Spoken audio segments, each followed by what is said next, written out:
Puji nama Tuhan, Shalom. Perkenalkan, nama saya Friani Olivia Sihombing.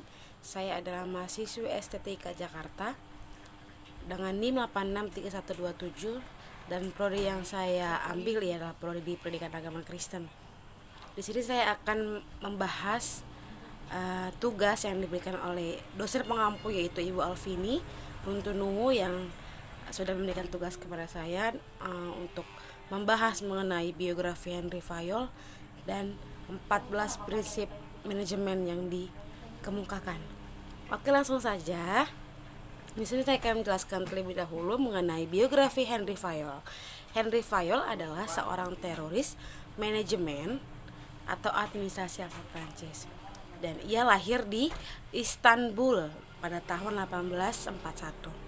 Fayol adalah salah satu kontributor paling berpengaruh dalam konsep manajemen atau ilmu administrasi modern. Peninggalan Fayol yang paling terkenal adalah tentang 5 fungsi utama dalam manajemen. Yang pertama ialah merencanakan, yang kedua ialah mengorganisasi, yang ketiga memerintah, yang keempat mengkoordinasi, dan yang kelima ialah mengontrol.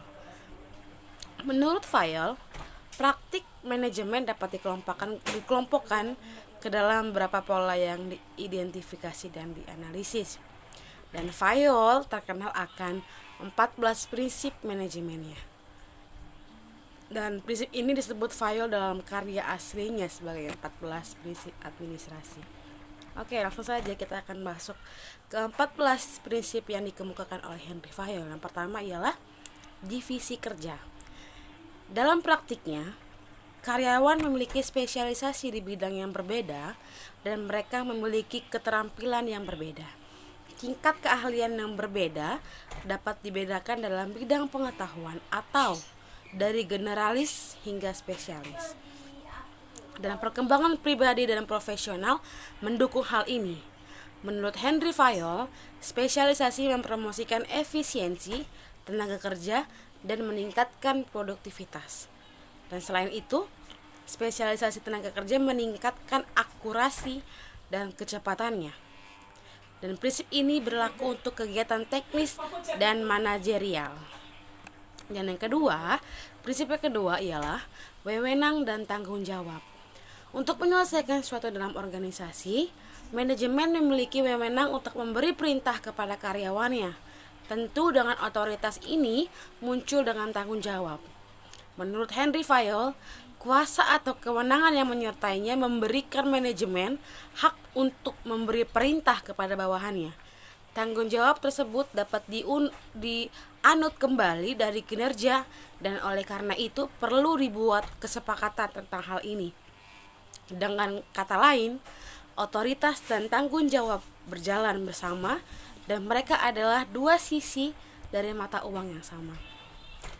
Dan prinsip yang ketiga ialah disiplin.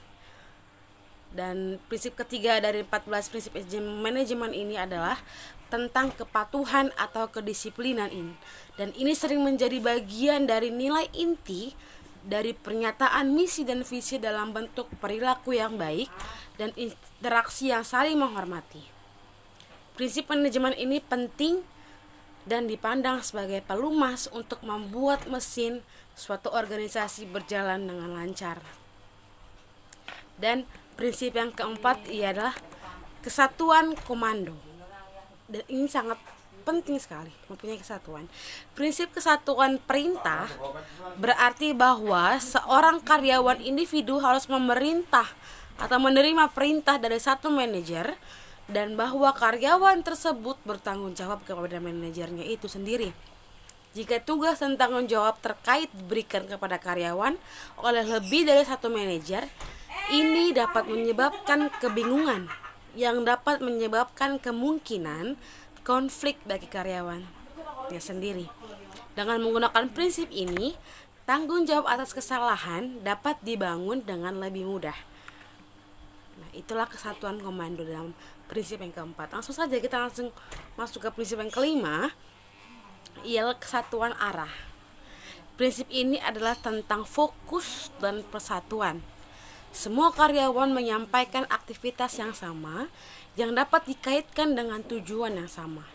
Semua kegiatan harus dilakukan oleh satu kelompok yang membentuk tim. Kegiatan ini harus dijelaskan dalam rencana tindakan.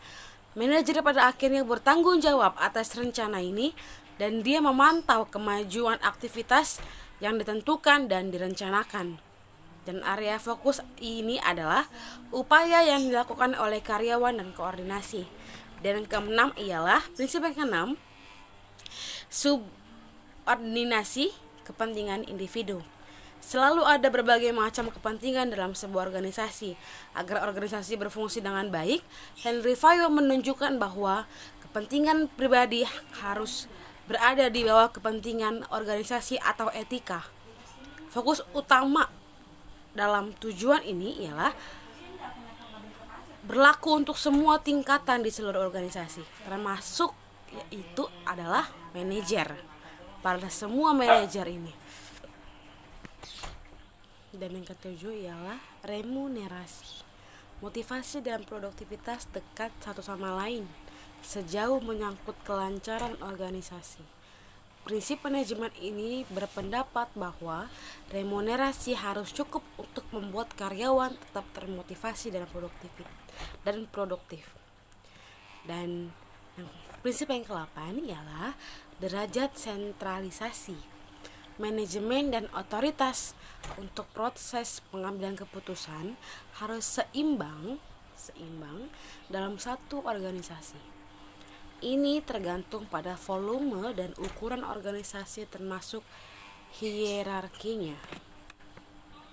Dan Henry Fayol mengindikasikan bahwa sebuah organisasi harus berjuang untuk keseimbangan yang baik dalam hal ini. Nah, langsung kalau kita masuk ke prinsip yang ke-9 ialah hierarki. Hierarki muncul dengan sendirinya dalam organisasi tertentu. Ini bervariasi dari manajemen senior atau dewan eksekutif hingga level terendah dalam organisasi. Prinsip hierarki dalam Henry Fayol menyatakan bahwa harus ada garis yang jelas di wilayah kewenangan dari atas ke bawah dan semua manajer di semua tingkatan. Dan prinsip yang ke-10 ialah pesan. Menurut prinsip ini, karyawan dalam satu organisasi harus memiliki sumber daya yang tepat yang mereka miliki sehingga mereka dapat berfungsi dengan baik dalam suatu organisasi. Selain tatanan sosial atau tanggung jawab pengelola, lingkungan kerja harus aman, bersih, dan rapi. Dan yang prinsip ke-11 ialah ekuitas.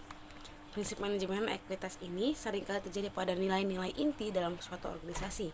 Menurut Henry Fayol, karyawan harus diperlakukan dengan baik dan setara. Yang ke-12 ialah stabilitas masa jabatan personil. Prinsip manajemen ini mewakili penyebaran dan pengelolaan personil dan ini harus seimbang dengan layanan yang disediakan dari organisasi. Dan prinsip yang ke-13 ialah inisiatif. Henry Fayol berpendapat bahwa dengan prinsip manajemen ini, karyawan harus diperbolehkan untuk mengekspresikan ide-ide baru. Dan prinsip yang ke-14 ialah esprit de corps. Prinsip manajemen esprit de corps dari 14 prinsip manajemen terakhir yang berarti berjuang untuk keterlibatan dalam suatu karyawan.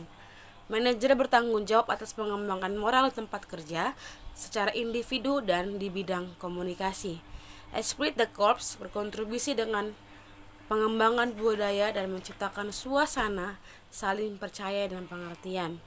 Dan dari kesimpulan 14 prinsip ini ialah alat yang berguna untuk peramalan, perencanaan, manajemen proses, manajemen organisasi, pengambilan keputusan, koordinasi, dan pengendalian.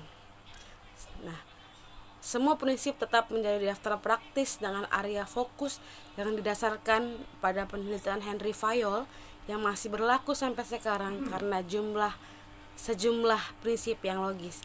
Dan setelah mengatur manajemen yang baik, hal lainnya yang tak kalah penting dalam bisnis adalah mengatur keuangan dan pembukuan usaha untuk mengetahui kesehatan finansial bisnis secara menyeluruh. Dan untuk memudahkan kita juga dalam melakukan pengelolaan finansial, perpajakan, manajemen aset, dan inventoris. Anda bisa menggunakan juga software akuntansi yang memiliki semua fitur tersebut. Salah satunya ialah Akurat Online. Dan sekian pembahasan yang boleh saya jelaskan pada saat ini. Kiranya materi yang boleh saya berikan melalui video ini dapat bermanfaat untuk semua yang mendengar dan membacanya. Terima kasih. Kiranya Tuhan Yesus memberkati. Shalom.